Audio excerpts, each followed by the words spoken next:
Hi, everyone. Great to have you with us on Urban Highlights Cities of the World. Today, we are strapping in for a proper deep dive into Shanghai.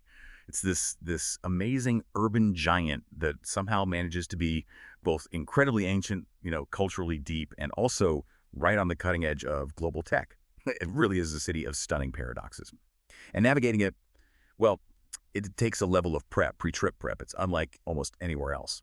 You shared just a fascinating stack of sources with us. I mean, everything from these quite severe warnings from official government bodies, and we'll definitely get into those, please see, to like local travel hacks, deep architectural dives, and of course the really crucial stuff, those secret street food spots. Okay, so let's try and unpack all this. Our mission really is to synthesize this huge amount of information. Shanghai is this glittering, high-tech global financial hub, almost entirely cashless. But that convenience, that flashy surface, it's all underpinned by a really highly regulated system. And that impacts everything, doesn't it? From your digital access right down to personal safety. We kind of need to understand the hidden context behind it all. That's exactly right. We want you, the listener, to feel totally prepared, properly informed, understanding the dynamics at play. So we'll guide you through the mandatory logistics, the really strict legal landscape, that digital ecosystem you just have to be part of, and then the reward, right? The incredible food, the unique architecture that tells Shanghai's story, past and future. So our key themes today: connectivity, or maybe the lack thereof, sometimes safety, cultural nuances, and yeah, that amazing food scene. Let's start right at the beginning then. Getting into the country, making sure all those legal boxes are ticked. We're calling this section Entering the Dragon. And our sources, including that really robust guidance from the German Foreign Office, the Auswärtige is amped valid through September 2025. They make it crystal clear. Preparation is absolutely the most critical step. Yeah, and look, for many international travelers, there's actually a pretty good starting point. For instance, German citizens currently benefit from visa-free entry until the end of December 2025. That gives you up to 30 days for tourism, business, transit, even exchange programs. So that does streamline the initial bit quite a lot. Okay, but that ease of entry, it's immediately followed by a really strict rule about where you're staying, right? Accommodation. If you check into a big hotel, fine. They handle the registration with the authorities automatically. But here's the detail you absolutely cannot afford to miss. If you stay in private accommodation like an Airbnb or maybe with friends, there's this mandatory legal rule you have to follow. Yes, you must personally register with the local Public Security Bureau. Specifically, it's the Entry-Exit Administration Office. And you have to do it within 24 hours of arriving. This isn't just, some bureaucratic suggestion. It's a fundamental legal requirement. Our sources warn quite clearly. Failing to register can lead to hefty fines, maybe even detention, or problems getting visas in the future. The whole system relies on knowing where people are physically, and this rule ensures that. Right, and the actual physical process of getting through the border, that's become quite detailed too. Fingerprints, for instance. That's right. Travelers between 14 and 70, they're mandated to submit fingerprints at the border. And on top of that, there's the possibility of immediate, on-the-spot medical checks when you arrive. That could be temperature checks, maybe swabs, even blood tests, potentially. And the consequence? Simple. Refusal to comply with any of these checks means you're denied entry. Right there. It sets a very clear tone from the moment you step off the plane, really. This is a highly controlled border, and state authority is paramount. And that control, it stretches deep into the legal framework that every single foreigner needs to be acutely aware of. One of the most severe warnings, and it's quite complex, relates to exit bans. Yeah, this is probably the most sobering detail in all the sources we looked at, and it really needs careful thought. Exit bans aren't just for people involved in, serious criminal stuff. Foreigners living in or even just visiting China could risk having their passport taken, being stopped from leaving the country indefinitely. If they get caught up in civil cases, complex business disputes, even certain financial disagreements. Hang on, just to clarify, if you're simply, say, the legal representative of a foreign company involved in a commercial dispute, maybe a contract disagreement, you could potentially be stopped from leaving China. That seems, well, staggering. For something that's purely civil, not criminal. It is staggering, and the ban can be applied quite quickly without a long judicial process. The duration isn't fixed either. It often lasts until whatever the underlying dispute is gets settled. That's a really crucial difference from, say, many Western legal systems where a civil issue wouldn't normally lead to such severe limits on your personal freedom. But here, the state can use exit bans as leverage, basically, to ensure compliance or settlement in a very broad range of situations. So for travelers, it means extreme caution in any commercial or legal dealings while you're there. Okay. Moving on to the criminal code, particularly around drugs. The severity here is, well, it's shocking, unforgiving. They are genuinely among the world's harshest penalties. Possession of even small amounts, the sources specifically mention things like 50 grams of heroin, as an example, can lead to very long prison sentences, or the death penalty. And crucially, this isn't an empty threat. The death penalty is regularly carried out, including against foreign nationals. It's a very clear statement of zero tolerance from the authorities. Travelers need to treat this with absolute seriousness. And the power of the police also extends to what we might think of as fairly minor things. Absolutely. Police departments have the authority to impose pretty substantial fines, up to around 5,000 RMB, which is roughly 600 euros. Or they can impose up to 15 days of what's called administrative arrest. And this happens without any prior judicial review. Wow. No court involved initially. Not initially for that administrative detention. It allows authorities to quickly manage public order for offenses like disturbing the peace, prostitution, and this is surprising too, drug consumption. They can actually investigate and punish drug use even if it happened before you arrived in China. They can potentially prove it using forensic analysis, like a hair sample. Seriously? Yes. The system is designed for speed and state control. There's very little room to challenge it right then and there. Okay. So given that really strict regulatory environment, let's pivot to the digital world, which is just as complex, mainly because of the Great Firewall. Navigating this seems to require serious planning before you even leave home, just to access basic stuff we take for granted. Oh, absolutely. Google, Facebook, X, Twitter, WhatsApp, all blocked. And any online activity, doesn't matter what service you're using, it's subject to monitoring and tracking under China's cybersecurity law. Which leads us to this tricky situation with VPNs. Right. We often rely on VPNs to connect when traveling, but using a VPN to get around state censorship is actually, officially, prohibited by law in China.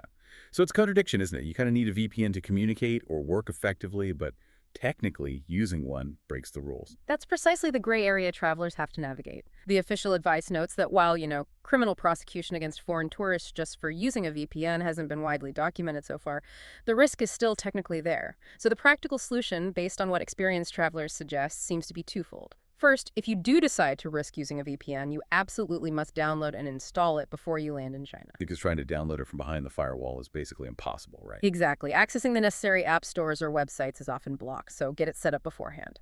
And the second route, the one that avoids the legal gray area. Correct. This is often safer and more reliable.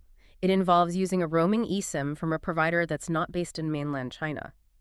Think companies like Airlolo or 3HK, often routing through Hong Kong.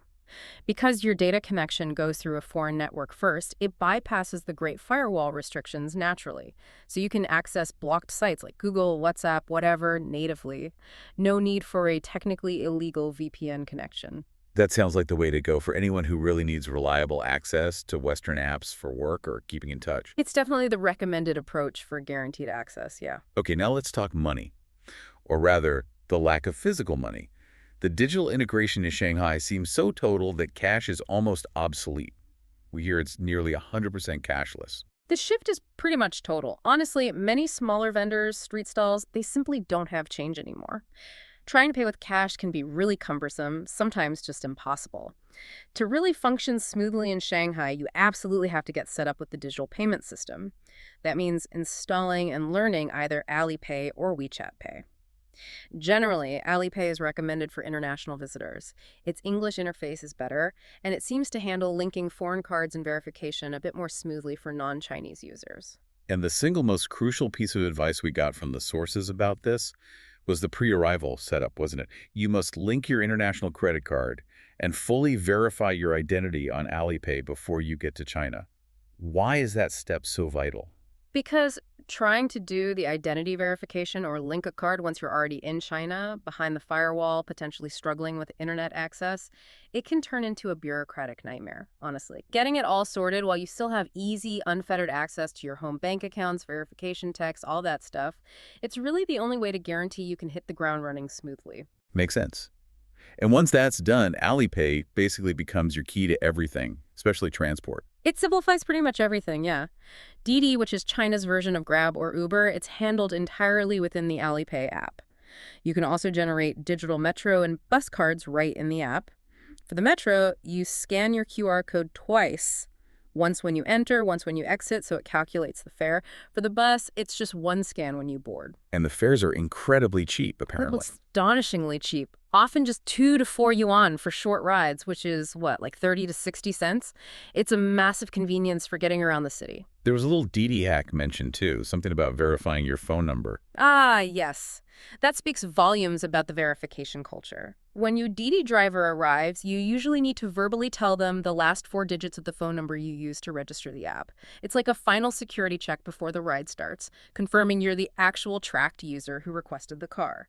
It's a perfect little example of how convenience and verified identity are just totally fused together in the Shanghai system. Okay, so that's the groundwork. The stringent, sometimes maybe intimidating regulatory and digital framework. But get that right, navigate that foundation, and the reward seems immense. Let's pivot now from logistics to pure sensory indulgence. Shanghai's legendary food scene. Right. When we talk about actual Shanghai cuisine, the local stuff, we're talking about benbang. And what's fascinating is that it's actually the youngest of China's 8 major regional kitchens. Only about 400 years old, its flavor profile is quite distinct. It's known for sweetness, often balanced with a kind of oily richness, and there's a heavy focus on what's local: freshwater fish, eels, crustaceans, lots of seafood. It's definitely less fiery than, say, Sichuan food, and generally sweeter than a lot of Cantonese dishes. But Shanghai's street food scene just explodes way beyond Benbang, doesn't it? Because the city is this huge magnet for internal migration, over 24 million people? It ends up being like a living museum of regional specialties from all over China, cooking right alongside the local Shanghai favorites. This is where those serious eats sources really took us on a delicious journey. Oh, yeah. And we absolutely have to start with the dumpling power couple. First, the undisputed king, the Xiao Longbao XLB. The soup dumpling, it's just a culinary marvel, isn't it? That incredibly delicate, almost translucent skin wrapped around seasoned pork, ginger, maybe some shaxing wine. But the magic, of course, is the soup inside. The soup, that's the whole point. It's this gelatinized pork stock, an aspic, often made with things like pork skin or chicken bones that are high in collagen so it sets solid when it's cold. Then when you steam the dumpling, that jelly melts into this incredibly rich, savory broth, all held inside that fragile wrapper. The eating ritual is vital too, right? Absolutely crucial. You gently lift it with your chopsticks, place it on your ceramic spoon. Don't try and eat it straight from the steamer. Nip a tiny hole in the side to let that scalding steam escape first. Then, dip it into the essential accompaniment: dark Zhejiang vinegar with some fine slivers of fresh ginger mixed in. It's that delightful tension, isn't it? Mm. Waiting just long enough so you don't burn your mouth, but not so long that the delicate skin gives way and you lose all that precious soup. Exactly. And then we move to the XLB's sturdier pan-fried cousin, the Shengjianbao SJB. Ah, the SJB. These are bigger, the dough is breadier, made with yeast, and this gives you that amazing textural contrast. They cook them in these massive, shallow iron pans. First with oil, so the bottom gets really crispy and golden brown. Then they add water and slam a lid on to steam the tops until they're soft and pillowy. So you get that soft top, super crispy, slightly oily bottom, and still inside that core of piping hot savory broth. They're definitely messier than XLB, much heartier, often served with a sprinkle of sesame seeds and chopped scallions. Delicious. And we can't forget the simpler pleasure of gotai, the pot sticker, sicker skin, fried pork dumplings. Yeah, the connoisseurs recommend eating those standing right up at the street stall. Use those narrow, almost toothpick-like disposable chopsticks they give you. You sort of spear them, navigate that crunchy fried base and the juicy pork filling. They're oily, hot, messy, and just utterly satisfying. Okay, moving beyond dumplings, Shanghai has these unique specialties that really define the local taste, like Shanxi Langmian eel noodles. This sounds wild. It really is a study in contrasts. You have cold, firm wheat noodles lightly dressed in sesame sauce and vinegar, but then piled on top you get these threads of hot, sweet, sticky, intensely gingery eel, and often garnished with some crunchy, salted bamboo shoots. That mix of hot and cold, firm noodles, and yielding eel, sweet and savory. It really captures the complex flavor profile of Benbang cuisine. It's quite something. And for the ultimate grab-and-go breakfast experience, the Sithan Tuan, the sticky rice ball. Oh, this is a beast. It's basically savory, textural chaos packed into a dense, portable ball. It starts with a thick layer of sticky rice. Wrapped inside that, you get a whole youtiao that's a savory fried breadstick, plus chopped pickles, maybe some salty, sweet, dried pork floss for texture, and often a chunk of rich, salty, preserved duck egg yolk. Wow, that sounds like a serious carb load, designed to keep you going for hours, I guess. Absolutely. And then there's the legendary Kong Yu Bing, the scallion pancakes. Our sources really emphasize the almost cult status these have. Yeah, this isn't just any old pancake. The dough is apparently rolled out incredibly thinly, layered with rendered pork fat and tons of scallions to create all these flaky layers. Yeah. Then it's pan-fried. But the traditional crucial finishing step involves putting it inside a repurposed 44-gallon oil drum that's been turned into a charcoal oven. Exactly. That final blast of heat in the drum oven gives it this incredible crispness all over, plus a unique smoky flavor.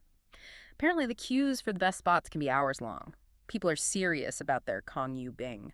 It's amazing how Shanghai can pivot from that intense, hyperlocal street food scene straight into absolute global luxury Right. once you've had your fill of dumplings and pancakes. The high-end dining and nightlife are genuinely world-class. It's a staggering contrast. And the luxury scene seems very much centered around the spectacle of the Bund, right? Those incredible views across the Huangpu River. Definitely. For top-tier fine dining, you've got high-end Cantonese like Yilong Court at the Peninsula Hotel, or famous international spots like Mr. and Mrs. Bund, Hakkasan and Bund 18, Pelham's.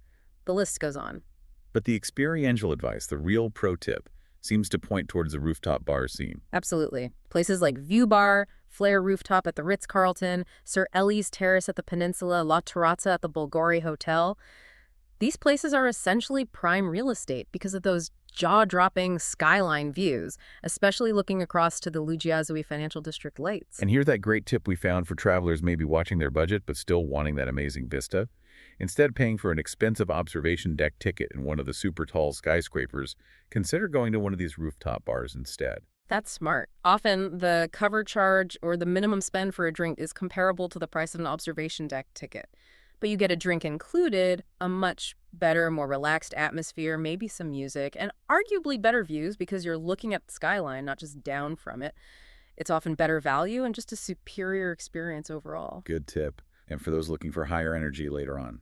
The club scene is really dynamic. Places like Dada, Celia by Pulse, Lynx, and the very well-known Bar Rouge on the Bund, they all offer vibrant, late-night dancing and attract pretty international crowds. You know, that seamless switch from ancient street food techniques to ultra-modern rooftop bars, it perfectly captures that Shanghai paradox. And physically, the city is kind of split by the Huangpu River into these two distinct worlds, isn't it? It really is. That river divides Puxi and Pudong.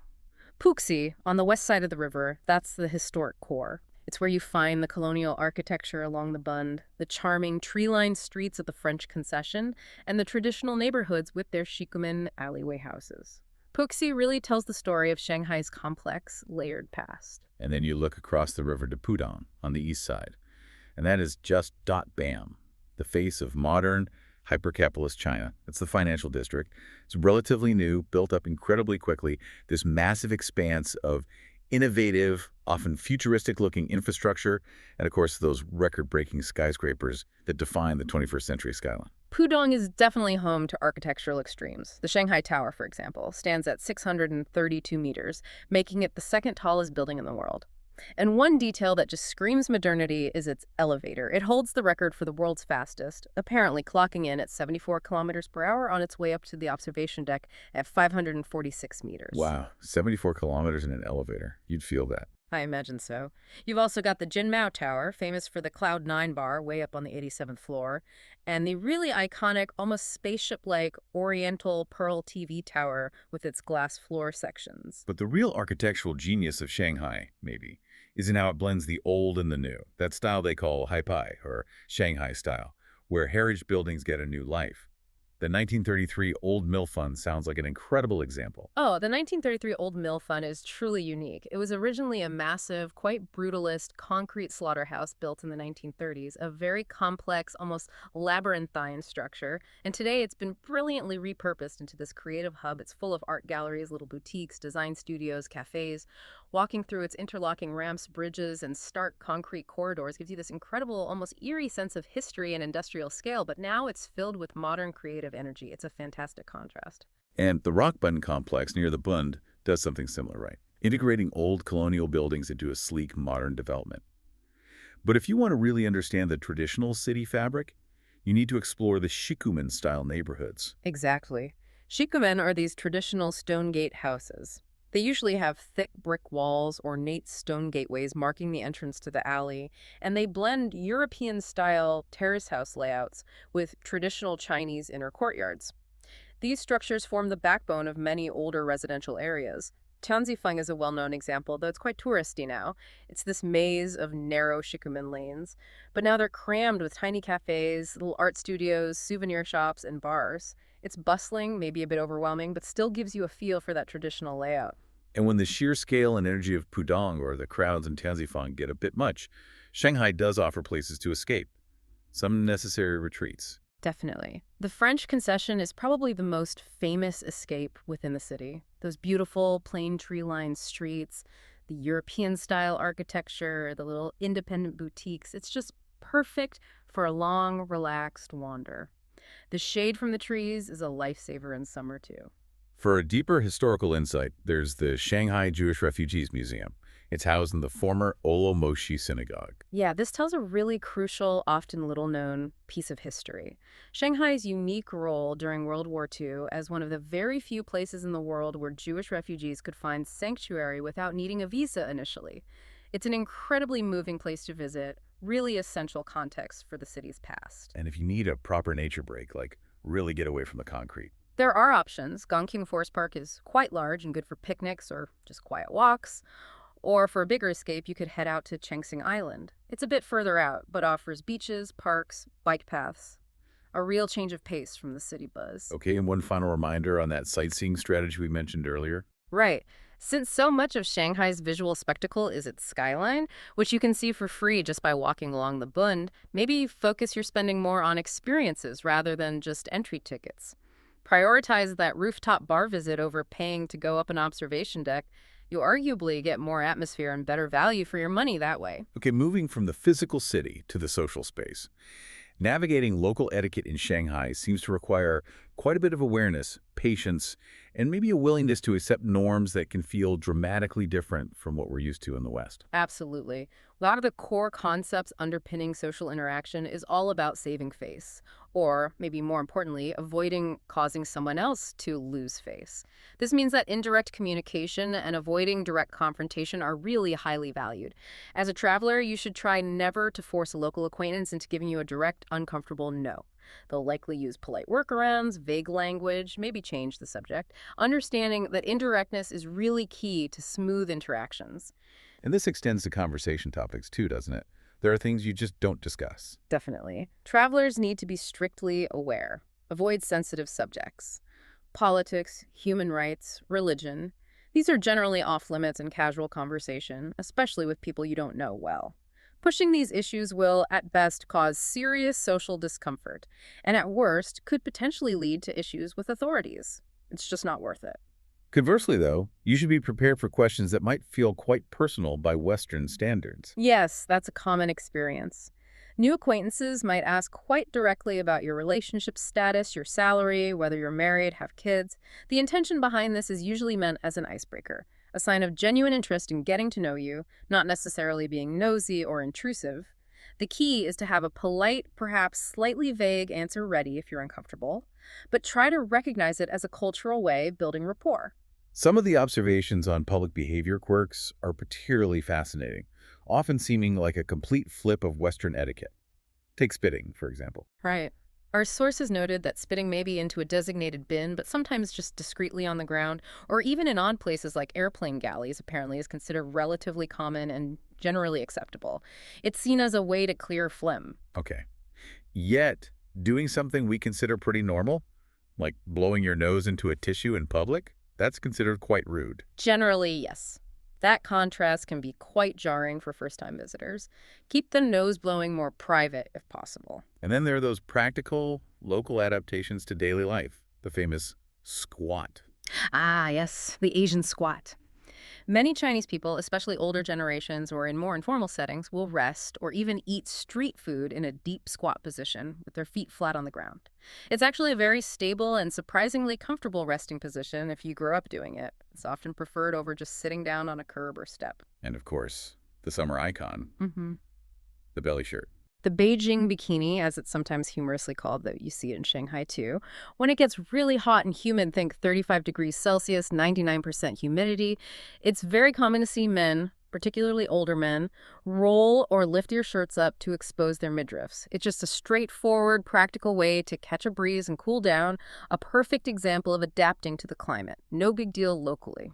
But despite all these cultural differences, maybe things that seem unusual to us, the sources consistently loop back to safety, don't they? Shanghai feels incredibly safe on the street. It really does, and that feeling is directly linked to the very high visible police presence, the incredibly dense network of CCTV cameras everywhere, and as we discussed, that underlying digital tracking system. That pervasive surveillance, while it definitely raises privacy questions for us, undeniably contributes to a high degree of personal security day to day for both residents and tourists. Okay, finally, we absolutely have to spend some time on dining etiquette, especially if you're lucky enough to be invited to a meal by a local host, because many Western norms seem to go right out the window at the Chinese dinner table. They really do. First rule, deference to the host. If you're invited out, the host will almost always take charge of ordering everything for the table. They'll select a wide array of dishes to ensure variety, show generosity, and maintain face.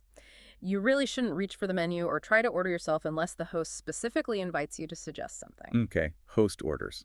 Got it.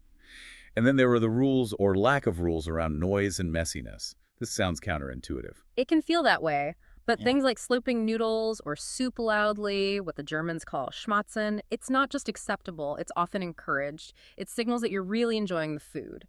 Talking with your mouth full is also pretty common during lively meals. And general messiness, like spitting small bones or pieces of gristle directly onto the table beside your plate or onto a communal discard plate, is standard practice. So the advice is basically just follow the lead of your host and the others at the table. Don't be overly prim and proper. Exactly. Relax, enjoy the communal atmosphere. The focus is on enjoyment and satisfaction. But the single most important rule, and it ties right back to that concept of saving face, is the and stands rest, the polite leftover. Right. You must always leave a little bit of food on your plate at the end of the meal. Why is that so absolutely crucial? Because culturally, eating every single last grain of rice or scrap of food implies that the host didn't provide enough food to satisfy you. It suggests they were stingy, which would cause the host to lose face significantly. Leaving that small and stands rest is the vital nonverbal signal that you were amply, generously, and satisfyingly fed. It upholds the host's honor. It's really important. Okay, vital tip. And two quick final ones on table manners. Chopsticks. Ah, yes. Never, ever stick your chopsticks vertically upright into your bowl of rice. Just don't do it. It visually resembles incense sticks used in offerings for the dead at temples or funerals, so it's considered a very bad omen, incredibly disrespectful. Always lay them flat across your bowl or on the chopstick rests. Got it. And payment. Splitting the bill is highly unusual, almost unheard of in traditional settings, especially if someone has clearly invited you. The host, or the person who extended the invitation, will generally insist on paying the entire bill. They might even do a sort of performative rush to the counter to pay before anyone else can get there. If you want to reciprocate, the best way is to firmly insist on paying for the next meal or outing. Trying to split the current bill can cause awkwardness. #tag outro. So to kind of wrap this all up, Shanghai, it demands really meticulous preparation, doesn't it? You have to embrace this totally cashless, highly regulated digital world before you even step on the plane.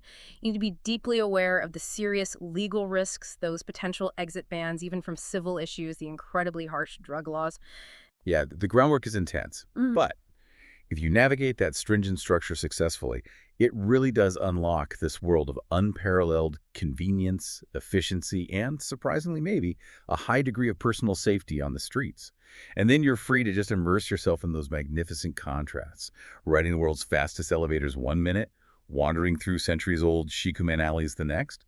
indulging in food that ranges from those scalding, perfect soup dumplings on the street corner to incredibly refined Michelin-starred dining. And that digital foundation of Shanghai, the need for mobile registration for everything, the use of face scans sometimes for mobile contracts, that total reliance on digital payments, that's precisely what enables the hyper-modern smoothness of it all. It absolutely delivers high convenience, but it is simultaneously a system of high surveillance and constant tracking. And here's where it gets really interesting, I think.